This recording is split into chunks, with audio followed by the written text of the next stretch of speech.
No problems are solved up in the head, the waiting room of anxiety. You just lap the track like a crazy gerbil. Mm. And nothing, you have to like be grounded and pay attention and listen well to live your life well here. Because a lot of anxiety comes in just sitting in your head going, what are they thinking? What are they saying? No. Boots on the ground. What's been said? What's been done? What's in print? Just the facts, ma'am. End of story. End of story.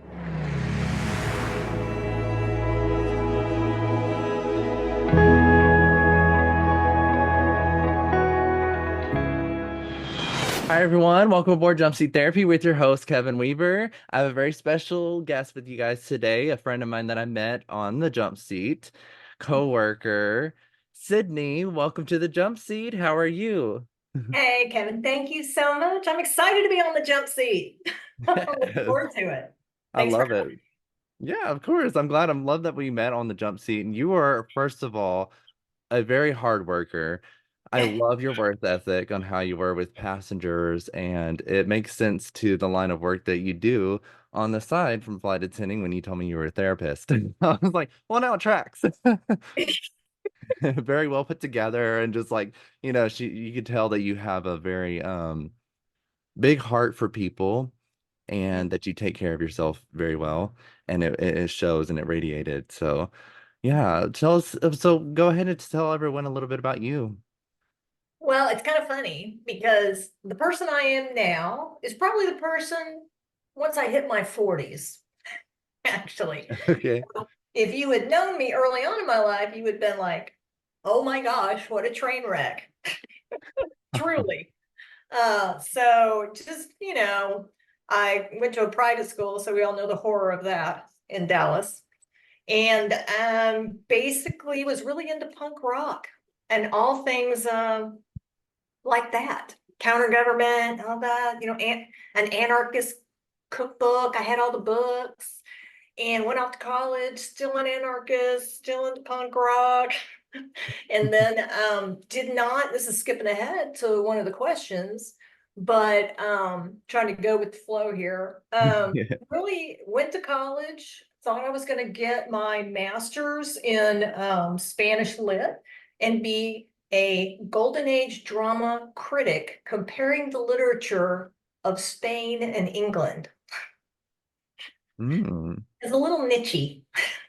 I like That's that. what I thought I was going to do. But I just had a lot of stuff I hadn't resolved within myself, a lot of problems and unhappinesses. And I dropped out of there and sat there and thought, what in the world am I going to do now? And my mother said, hey, I've got a friend, and this was in 1989. I've got a friend who's been flying for about 21 years, and it's been a good job for her. And I said, oh, what the hey? I put in I put in for it and interviewed and got the job and was based in Raleigh, Durham International back when they were split, Mhm. international and domestic, and was there for 6 years and flew international. And then they closed Raleigh, and then I moved to Boston and was Boston International for 6 months. I lived in an illegal attic apartment at the end of the sea line for 6 months. And then I held my proffer down to Miami International and I lived down in South Beach and Fort Lauderdale for 4 years.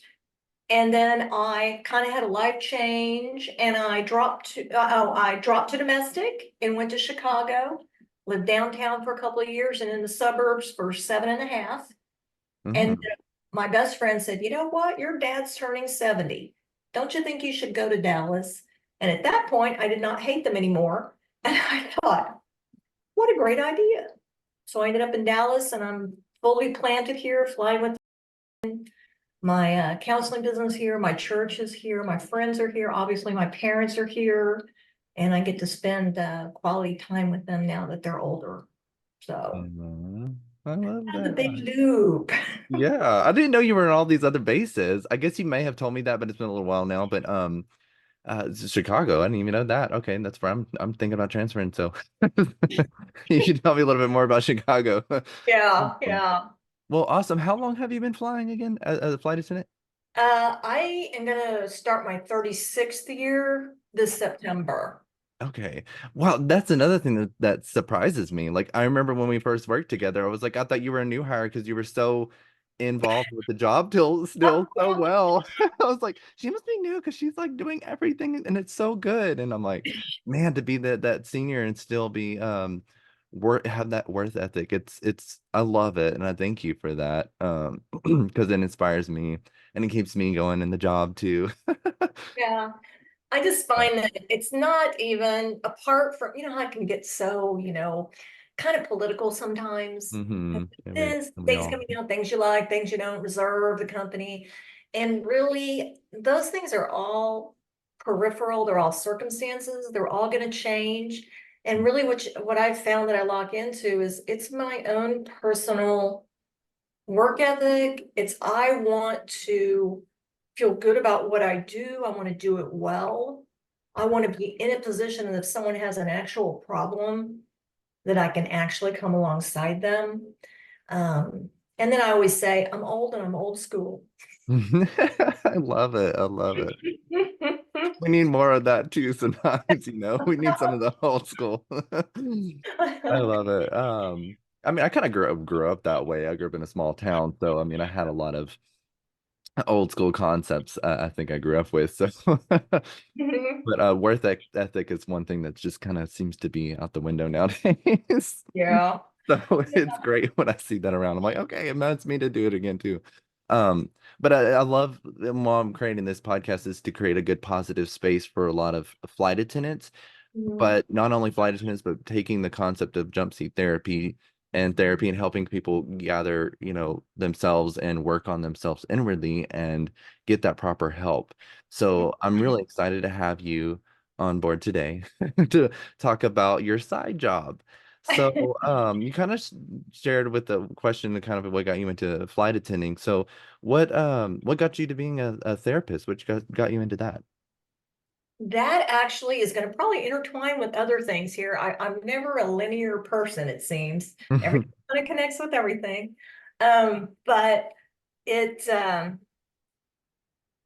actually it's connected to how I changed spiritually, honestly. Okay. Oh, I love this. Okay. Yeah. When I was based in Miami, the first 2 years were, right, Miami Hmm. living.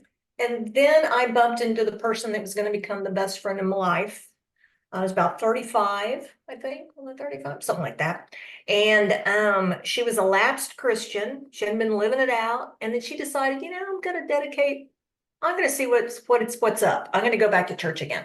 So I thought, okay, because I liked her. I was like, why not? And so because of that, and because I cared about her and was willing. She was like, you got a chip on your shoulder about Christianity because I was very into the occult back in the day. She Mm. goes, you give all these chances to other religions and other people, and you don't give it to Christianity because of your experiences with people.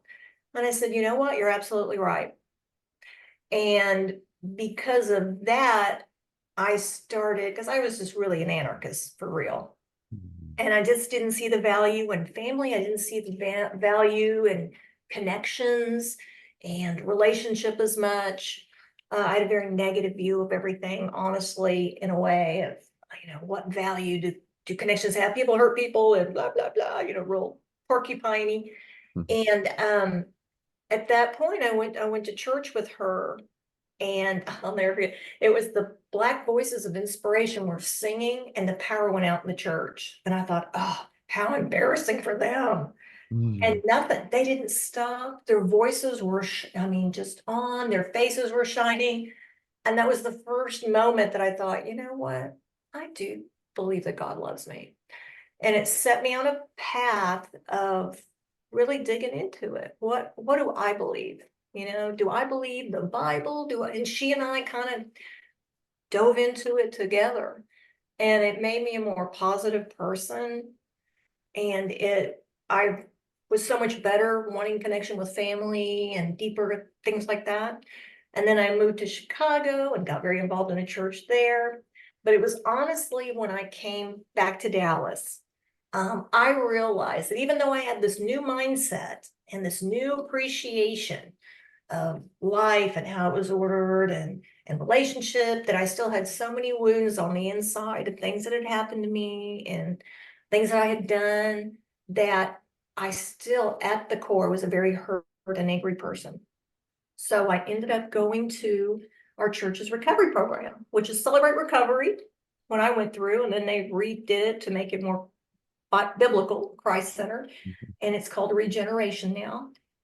And it totally changed me. I got to peel off a very hurtful, horrible label of a mistake, wrong, suicidal, painful, ridiculous. All those labels got peeled off me. And I got to dig down into my identity in Christ and who he said I was, which is unchanging. And I began to flourish. And I started co-leading groups for 4 years. And then I decided, I want to do this. I'm going to go back to school for this. And they let me take a step back when I went to school and become a coach. And I coached groups for 3 years. And that started the whole process. It was very organic the whole way. Oh, I love that. So, That's yeah. very that's beautiful. I love that story and how you get there because because it's so I grew up really religious in a negative sense in Mhm. church. So I was one of those people too that kind of pushed all that stuff away and Mhm. am slowly going into understanding that love that God loves me. Mhm. um but as far as like getting into you said you're getting into coaching and stuff like that is fascinating because then you're coming to a place where you love yourself and then you get to help others do the same. Mhm. Um, so that's awesome. I love that. Anything else you kind of want to share into that a little bit or Um, well, let's see. It's one of those things that you realize what you love. And it's a tough thing being in recovery circles because hurting people hurt people and they have a Mm, very bent filter. Um, yeah. but once you the biggest takeaway I have from that, if you're dealing with someone who's hurting, is they're they're going to take everything personally and they're going to take Mm, everything wrong much of the time. mm, And so what I learned to do was to not take it personally at all and to look at them and say, I am so sorry. Obviously, I've hurt your feelings. That was not my intent. Let me try to explain what I was trying to say. Let me say it differently and defuse that bomb. And yeah. that really laid the groundwork to be able to do things here in the therapy, in the counseling arena. Cool. Very well said. Um, so like I said, this is jump seat therapy, even though this my podcast isn't about therapy itself is I'm not licensed. Again, I may have people who are licensed on the show. Um but some of the things that I ask flight attendants on the jump seat is for my jump seat therapy is how do you deal with some of the toughest challenges in life? So for someone looking in who wants help and or is sitting on the jump seat next to you, my question to you would be how do you handle some of the toughest challenges in life? Okay. Well, I do a lot of jump seat therapy actually, and actually was doing it before I was doing it. Yeah, yeah, that makes sense. So, for other people, I would say, a lot of times we go through identity crises, and a lot of them are totally normal. I call them developmental. There's when you're in high school and you're in that fishbowl, you're in that environmental pond dealing with all those things and peer groups, and then you go to college and then you get your first job. Well, Mhm, and then kids go away, and there's all these different markers that you have to sit back on your heels and say, like, who am I really? What's okay? What's not okay? What are my goals now? What do I think about myself? How do I want to change? How do I want to grow? And if people have come out of a family dynamic where they didn't feel secure, accepted, didn't have conflict modeled well, where they could feel okay about expressing their feelings and moving through conflict, weren't taught how to self comfort mhm, their emotions, they don't know what to do with those. then it's harder because having correct attachment, feeling secure growing up, not perfect, but in general, you mess up and your parents are like, well, I don't like that, but I love you. It creates a barrier, like a layer of comfort they can fall on. But for people that don't have that, it is looking at that and saying, hey, what do I like about myself? If I don't like anything about myself, I need to reach out for help. But if I do, what's the person I want to be? Because I get to make decisions about that. I get to decide about that. And what's getting in my way if I'm not moving in that direction? Wow. Does that make sense? Oh yeah, absolutely. I never heard of it, thought of it that way, but that's really good because I can grasp things from my past that I have examples of on how I want to be. And Mhm. I could see somebody who didn't, I've had friends in my past who have had themselves in a really dark space because they didn't have many examples in their life. They may be around them, but they're just not tapping into that or using that. So you saying that is kind of giving them a space to say, I can create this Mhm. way I want to be and find my sense of identity and a positive direction. So I think that makes a lot of sense. And that's what I kind of got out of that. If I made sense, I don't know. Yeah, you absolutely do. Yeah. But yeah, that's really well said. I love that. Oh, And that's why I would say, like, it's not weak to ask for help. yeah. Everyone needs help. I Oh, mean, yeah. and that's a biblical principle. I think in Ephesians, Hmm. one another is mentioned like 100 and something times. Love one another, care for one another, Oh. support one another. And so, most of us feel better when we're the giver because being the giver is Hmm. kind of like, I feel good. I am giving this to you and I'm feeling good about it. But, and there's a blessing in that. But we also need to be a receiver because that's the humility part of it. You Yeah. can't isolate yourself by saying, I don't want to appear weak or I don't want to be a burden. That's kind of a lie you tell yourself. Don't want to be a burden. That's just saying I'm uncomfortable asking for help. Yeah. And That was totally you're me. denying other people the ability, the opportunity to come in and have that blessing for them too. Oh, definitely. I can relate to that because I've definitely did that. I was one of those people that was very, I don't know if it was a form of ego or what, but it was just more of like, I guess I didn't trust everyone else, so I feel like I had to be the one to, well, I know my intentions, and so I'm Sure. gonna do that for everyone else, but I didn't give the gift of them doing for me because Mhm. I always thought their intentions were bad, like, Right. but I had to Yeah. reframe that. I had to learn to like, okay, no, I'm Hmm. doing them a disfavor and myself a disfavor by allowing them to do what they want to do for me. And Hmm.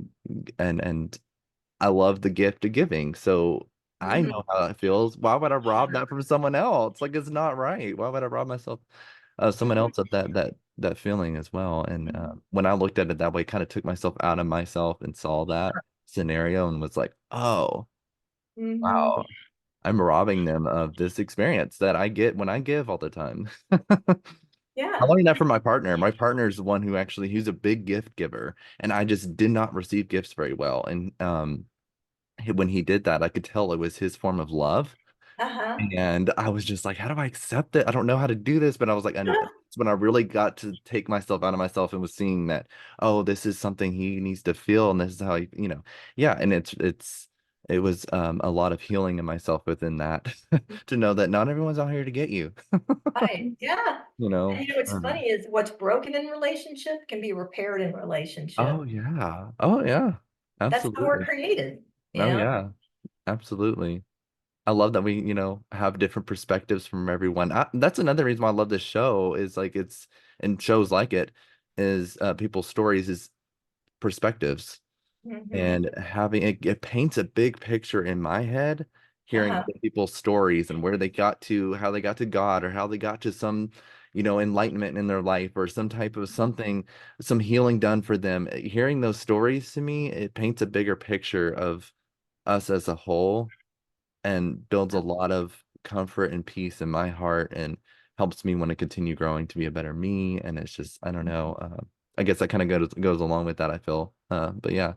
Yeah, because we're all individuals, but honestly, it doesn't matter who you are. We all have the same deep needs. We all need to be loved, cared for. We need to be useful. We need to have meaning in our lives. Yes. All have the same deep needs, but it's how do we address those needs? Yeah. You know, we need to find ways that are life-giving that are going to grow us, Right. Oh. you know, and sometimes the biggest part of that, I call my counseling identity counseling, is really putting down a boundary, which can sound unkind, but it's like putting a little wall around your garden so that I can cultivate what's mine and take ownership of what's mine and not spend all my time with the hose in the Mhm. summer watering everybody else's lawn while my grass dies Yeah. and my life withers away because of that. Right. And now you just, just did a disfavor to everyone Mhm. just because you didn't do that for your own in a Well, way. That's and interesting. Yeah.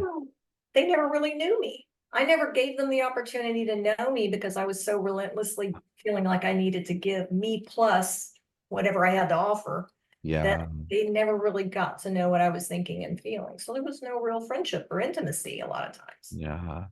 Because we're afraid to get a step into that, I think, because we're afraid of getting hurt. I mean, that was for me. It was hard for me to, it was vulnerability. Like it was hard to me for me to be vulnerable because I'm like, oh, because vulnerability, like when you look at the definition, Mhm. is being liable to attack, being attacked, or being open to be attacked. But when you're rooted in love and good positive things and you're vulnerable, you know that Mhm. you're protected because of what you just said, the boundaries. You've created Mhm. boundaries and I'm practicing a lot of that in my life now. And it's definitely helping me in so many Yeah, different ways.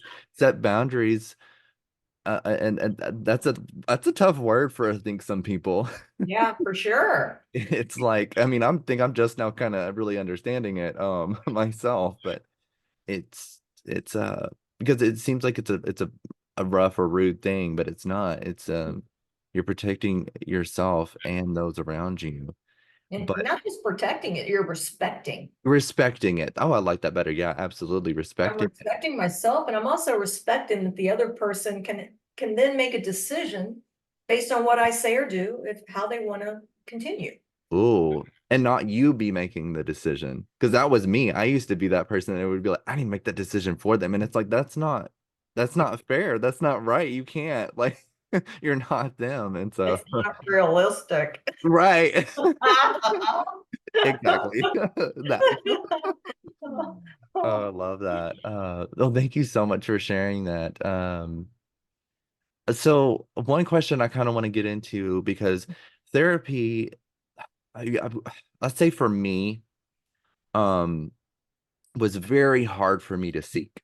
I mean, I found it very hard to find therapy. Like, I don't know if it's because of the way I was raised or I was in a small town. It was always just pray about it or just go to God or whatever. Yeah, And and now I do that, and yeah, that helps to an extent. But if you're not really working on realistic, like you're saying, realistic things in your life, then you're doing yourself a disfavor. And I felt myself doing that. I mean, I found myself drinking. I mean, I got into so many different low points in my life until I saw how it was affecting people. And that's when I finally said, I saw depression. I saw like a bunch of other kind of like mental illnesses kind of coming into my um sure.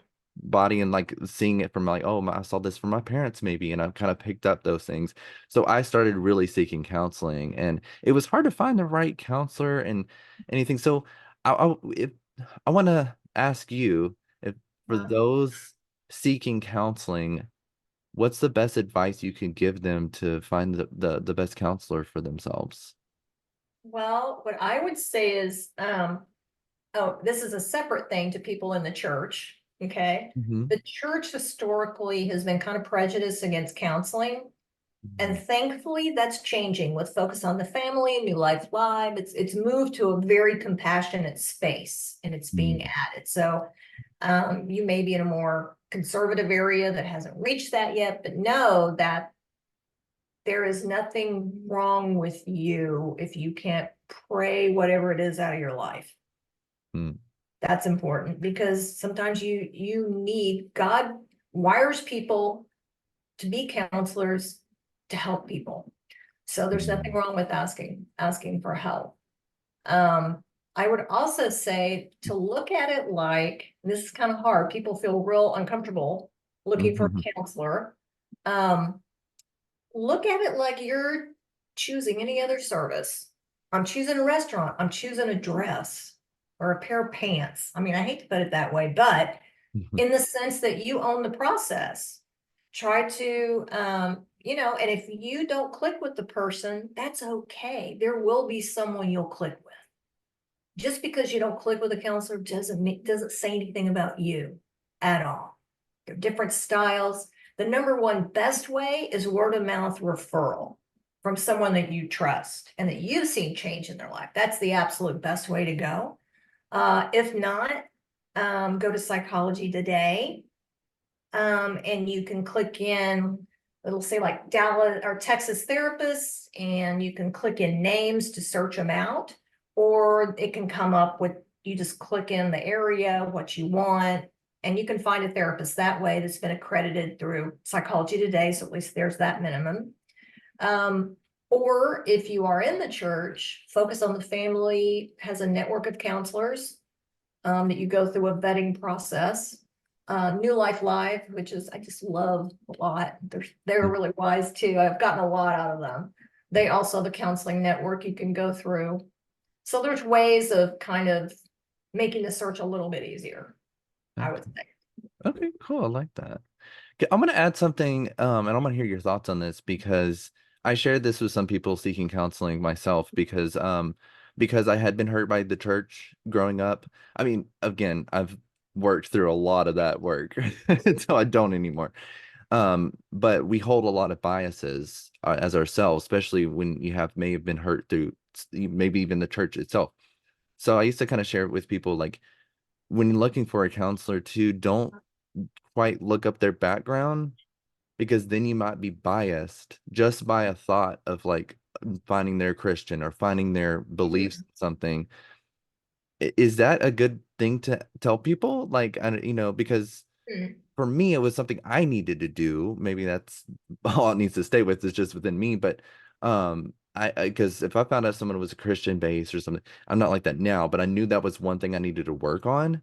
Yeah. So I had to find that in the next counselor I looked for, I didn't want to know their background because I knew I would automatically be biased and be Okay. like, "Well, I'm not going to share these things because they're going to be thinking this, this, and this because of my background in a negative sense." So um, Right. I don't know. Would that be good advice to to guide someone in? Because I don't Well, want I to steer mean, them away from like their belief that they do yeah. if they're Christian or whatever. I don't want them to. I don't know. Oh, I think it depends. Like on any site that I'm on, I have a bio and it says I went through recovery, and there's a lot of ugly stuff that I went through. I mean, a lot of drinking, drugs, I mean, Okay. really bad stuff, idiot things I did too, dark places. Yeah. Um, and so, I would, people that have come to me that either haven't been Christian or they've been church hurt. And you basically can't be a Christian and not have been church hurt at some point to some extent. Right. Because, there's the message and that's Jesus, but then you got the messengers, and sometimes the messengers suck. I mean, we They all fall short, right? I mean, all fall none of us are short. perfect. Right? Or we hear it wrong because of our filter, whatever happens. So I Mm, think it's just that's where that word of mouth comes in. That's where reading their thoughts about how they feel about counseling are important, right? Because I feel like if it's important to you, like you're church hurt, but you knew that that element was important to you to get through. yeah. You didn't necessarily want to go to a counselor that was going to say, the church sucks. Turn your back on all of that, wad it up and throw it in the trash, right? Because I was like, There's a balance there. mm-hmm. So it's the first thing is making sure the counselor, if they say Christian counselor, isn't just a out of the Bible counselor. Mm, That's the biggest thing, because you want a Christian counselor that has a worldview. And so the way it affects the counselor, if being an ethical counselor, mhm, if someone comes in, like a couple comes in and they're like, we're really having a hard time, or someone comes in and says, I really think I'm going to get a divorce. If I was a secular counselor, I might, since there's a wide array, I might say their worldview isn't a worldview about, valuing marriage and seeing the fallout, right? So Mm, their first initial response might be, oh, just get divorced, move on, find somebody else, it'll be fine.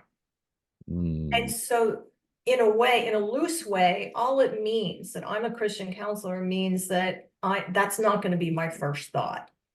I'm going to have this person talk through all the hurts, all the things, because in the end, I'm not living their life. They're living their life. mm, For any counselor that's ethical, being a Christian is the worldview they're coming out of, but it should not be an agenda driven space that pushes someone. It should be a safe area through in which we can love them with God's love and yeah. pray for them outside of the session if they're not comfortable. They get to say that. What are you comfortable? What do you want? And allow them to really unpack all the deep stuff, Yeah. see where they're at, see what's useful for them, and how to live their life in a way that brings them joy and satisfaction. Oh, absolutely. That makes a lot of sense. So a real counselor that's been to school and got an LPC degree or is working on that, that should be what it is. That should be what you're looking for. There should be no agenda brought into the counseling office. Oh, I Does like it help that. at all? Yeah, absolutely. I think it does. Yeah, because yeah, it's because I think that's what it was for me finding a counselor. It felt like their agenda was always on the line sometimes, and you're like, I'm coming here because I need to let it Uh, all out. I don't want right. to know what all happened to you. So that makes a lot of sense because you want to find somebody who is definitely going to listen to you, and yeah, not have their personal agenda on the line because they're here to listen and help you through those maybe traumatic things or whatever you're dealing with in that. So yeah, that makes a lot of sense. I love that you shared that. Thank you. Sure. I Um, mean, it's not so much looking at their, like, where did they go to school, where they did that. It's more about if they've put down how they feel about counseling. What is their approach? okay, yeah, yeah. So someone That's looking the, for the counselors did want to look for that. Yeah, yeah. that's really what that's very good advice because that'll really help. You know, I wish I had that advice when I was looking. Because I was like, I just don't want to know their background at all. Like, and so I was like, whatever, I just help the gods out there, just put it in, and they're like, here, this is your perfect one, which ended up kind of happening for me. I had some people through the military, Yeah. because my partner's in the military, so I got some counseling through the military, and I was like, if they can deal with people with PTSD, they can deal with my stuff. So we're good. I just don't want to know their background. But Absolutely. it really did help me. That was one way for me. But yeah, that's good advice for some people looking for a good counselor and in that area in that way too, so they don't feel biased by a certain thing. Very well said. So can you share some practical tips to maintain mental health in daily life? Okay, let's see here. Um, okay, one of them I would say is try not to pile. And piling is this happens and this happens and then this happens, and I'm gonna put it all together and think, this is a lot of, this is awful. My life is awful. If you take every negative thing and you give it equal weight and you smash it together, it's gonna be pretty terrible. So not to pile. Some things are not big things, they're annoying things, right? Mhm. I got a ticket on my car. That's annoying. I don't want to have to pay the ticket, but I got to pay the ticket. I got a parking ticket. Some things are going to be like environmental, like they're for a certain time. Like I have to do something comes up where, okay, like my parents are very old. They're in Mhm. their 80s. They had to move. I had to take charge of that. There was a lot. There's things involved. They're older. It was hard. Things went wrong. Okay, that was a lot, but it's not a forever thing and it's a necessary thing. So I can look at that and say, this is a lot, but this is time limited. And what's the goal of this? There's a good purpose for it. So it's taking things apart. And then there's certain long-term things that happen, say like with the uniform that they gave us from, I have long-term health problems from that. Mhm. So I have a choice there, right? I can sit in bitterness and blah, blah, blah, blah, or I can say, you know what? This is what happened. I'm pretty okay now, and I'm just gonna, I have some things that I have to watch out for, and this is my baseline. And that's a bottom layer. That's a continuous layer. This guy that cut me off in traffic or he clipped me, that this too shall pass. Mm, But I don't plop it all together and say, oh, it's too much. Oh, look at all this. This is just, my life's terrible. You can't do that. You have to be more thoughtful in that and recognize, no, some things are temporary, some things you have to make your peace with, and some things are just, this too shall pass. yeah. So that's part of it. And then a lot of times it's become very glib to say this, but I think it's very important to actually do reflect on what you do have rather than what you don't. Mm, I mean, it's just a given, you know, because if I focus on the things that I do have, I think if anyone has one really great friend, they're blessed. yeah. If they have a spouse, they're blessed. If they have kids, they're blessed. If they still have their parents or they have a job and are able to support themselves, they're blessed. There's just so many things. I wasn't born in Sudan. That's a blessing to me. That's a Mm, rough place to live, you yeah. know? Yeah. Yeah, there's a lot of things that I think. And then for the third thing is, I think, I'll actually do four things if I have time for four things. The One of the things is grounding yourself and keeping yourself out of your head, okay? Because left to ourselves, if something happens or I'm talking to someone and they say something, if I go up in my head, I'm running this narrative in my head. Usually it's negative.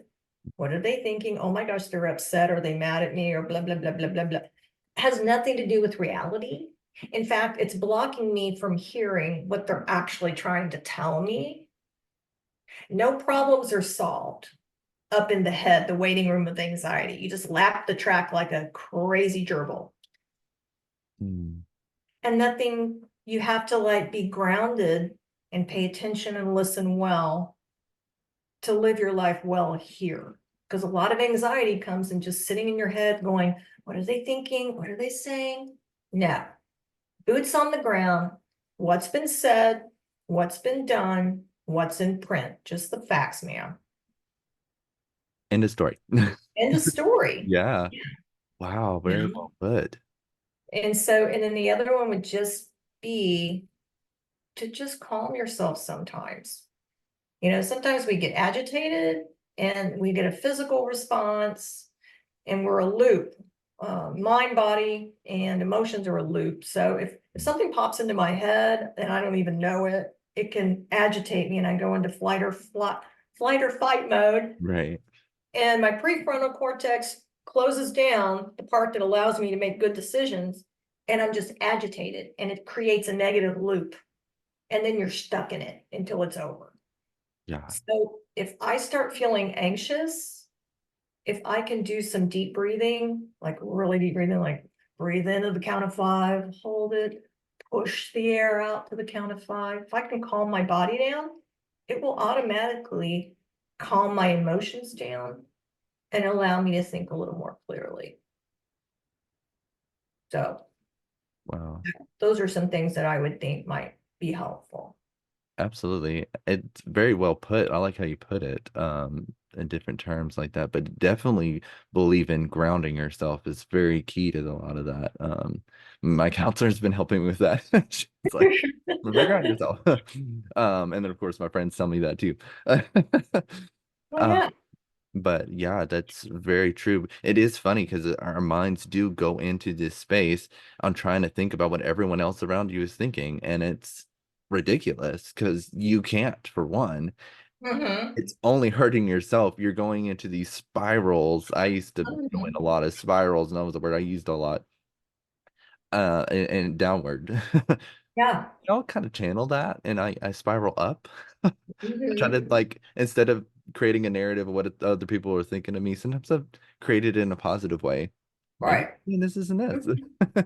But I try not to do that at all. Yeah. Yeah. Um, Because really, we grow through paying attention to our own experience. How mm, am I feeling? How do I respond to that? Do I like this? Do I not like this? It helps me make choices. When I'm mm, up in my head, wondering about what other people are thinking, I'm not growing. mm, I'm not experiencing, I'm mm, not learning to make choices. And I'm basically basing myself on what I think they're thinking. And in a weird way, I'm trying to control everything. yeah, If I that think was they're me. thinking bad things of me, then I need to do something to change that.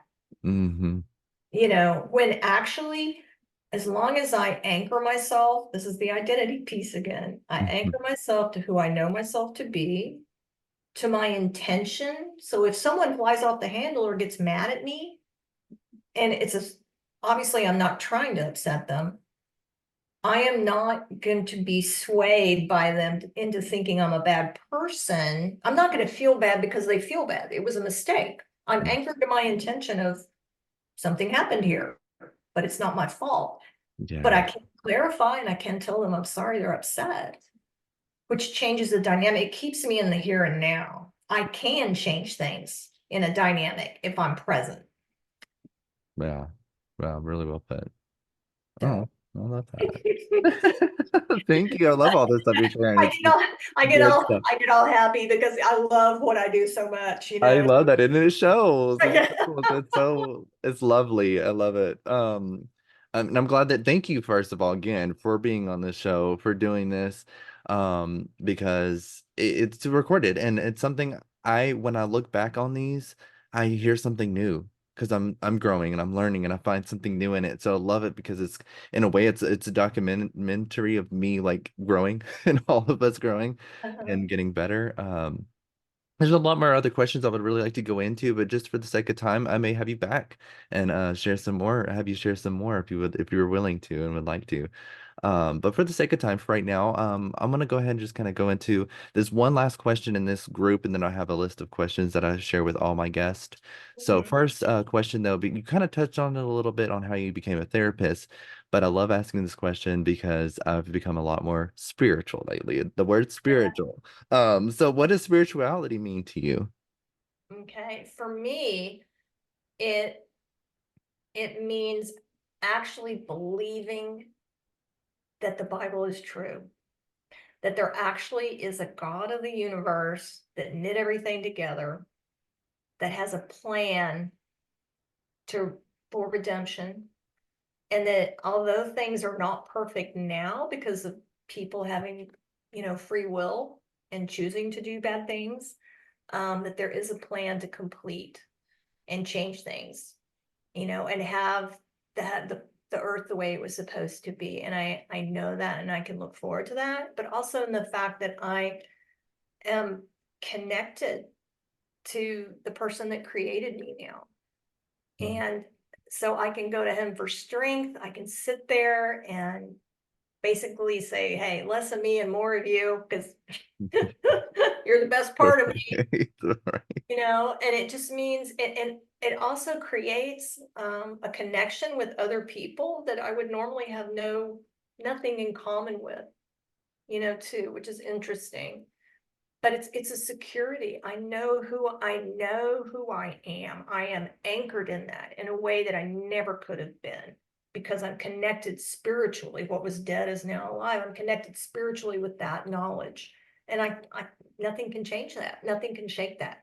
Yeah. Wow. I like that. That's a really cool answer to spirituality. And never really kind of tied it to the entity of God like that. And it makes a lot of sense. And oh, that just really painted a lot of things in my mind when you're saying that.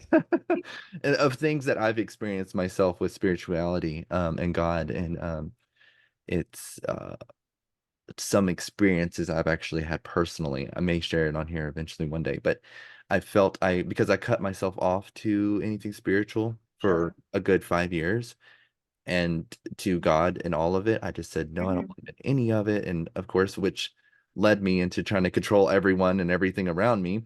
Right. Because there is nothing that's all there is, right? Is this in Uh-huh. front of me? Ego stepped into ego and was like, this is I have to control it all. And I did well at it for a good amount of time. until I didn't. Yeah. And you realize, like, wait, there's something bigger than me. There's something outside of me. There's something that I can't control. There's stuff I can't control. Like what? Mhm. And that shocked my ego, but I definitely felt I rebuilt the bridge is kind of what it was shown to me as a bridge back to spirituality and back to God and back to source that I cut myself off to. And I visualized it, felt it, and saw, all of it, had the experience of building it back together. It was the weirdest thing, and it was very profound and an experience I am very grateful for because I do feel back in alignment with myself, with things that I get to do in life. And Mhm. it does help me connect with other people way better than it, because now I know how that we're all connected. Mhm. When I didn't before, I disconnected myself from everyone and everything. And now I feel I'm coming back to that. And so the way you said that really resonated with me. So thank you for sharing that. Um, well, like I said, I really do want to share. I want to ask more questions, but I know you got to go. So let me go ahead and just end this. And first of all, thank you so much for being here, Sydney. You have no idea. I'm so glad that you were one of the first people I think I messaged about the podcast. I think I had just gotten, actually, had just gotten the idea that day I messaged you of Aw. doing this podcast. And then I messaged you. You had messaged something to me or you said something, and I was like, oh my gosh. You're the first perfect person to message me right now because like I'm thinking about doing this podcast and I was doing app crunches when I got the idea of it, and then you popped up and I was like, oh, I had to have her on the show if I do it because um your insight on a lot of stuff and uh Well, I loved flying with you. I mean, I love you flying have with you too. such a good heart and just really seeking the best in people and having just such a kind spirit. Oh, It really thank resonated you. with me. Oh, good. Yes, I want to continue to radiate that and do that for myself again, remind myself to love myself so that can radiate even more, because the more I love myself, the more it's able to love other people just as much. You know what? Actually, there's a book. I'm going to say this real quick. Okay. And it's called The Missing Commandment. Love yourself. Okay. And it's Ooh, I'm gonna. basically out of the Bible, what it says, love others as you love yourself. If you hate yourself, you cannot love others. Yeah, And so absolutely. it talks about that connecting with Wow. God. That allows us, believing He loves us, allows us to begin to care for ourselves, and then we can care for others, and then we care about God more. So it's a positive circle. Yeah. And that's a good book for people that are hurting a lot of times or have Oh been in yeah. abusive situations. Oh, you'll have to send that to me because I'm Oh gonna read well. that. Okay. So It made me thank think of you. that. I was like, oh I yeah. know, I like that. I'm glad you did because I wanna hear about that. I want to read it. So well then my last questions I have that I ask all my guests before they leave. First question, if you knew you wouldn't fail at something, what would you be doing? You may be already doing it. You know what's funny? All of these, like the first two questions that I saw, like, if money wasn't an obstacle, you wouldn't fail. Honestly, it's tough going from being from a job where you have benefits and everything's structured, at least when you have a few years in, you can control your schedule and Hmm. you know how much you're going to make in general. You can control that to Hmm. something that I call often lovingly herding cats. Hmm. Or Okay. just people reschedule and this happens and this happens. And if I'm doing my job correctly, and I do, people leave. I'm counseling myself out of a job. I'm counseling myself out of clientele if Mm. I'm doing my job. So it's very different and it's kind of hard to balance like, what can I live on while I try to do this and what does this look like? Wow. So if money wasn't an obstacle, oh my God, I'd be doing this all the time. I'd be volunteering back in the recovery ministry at my church because that's time consuming. I'd be Mm. doing that, maybe traveling a little bit, but I'd be doing more of this and more involved in the recovery ministry at church for sure. Oh, I love that. I love these answers. They're like so good. They're so genuine and so pure. I love it. Um, well, this is jump seat therapy. What does jump seat therapy mean to you? Jump seat therapy on the airplane over the years is really, really valuable. It's a way that we love each other. It's a way we care for each other. It's a way we listen to each other so that the person can feel heard and valued. And just have a time of connection, especially if you feel alienated or I don't know what to do. You can feel like it's a way of coming around someone, you Mm, know, yeah. This and is the comforting comfort. them Yeah. actually. So that's kind of what it is to me, I think. Oh, I love that. All right, then. Well, where can people find out more about you and your work if they were looking for counseling or whatever it may be? Yeah.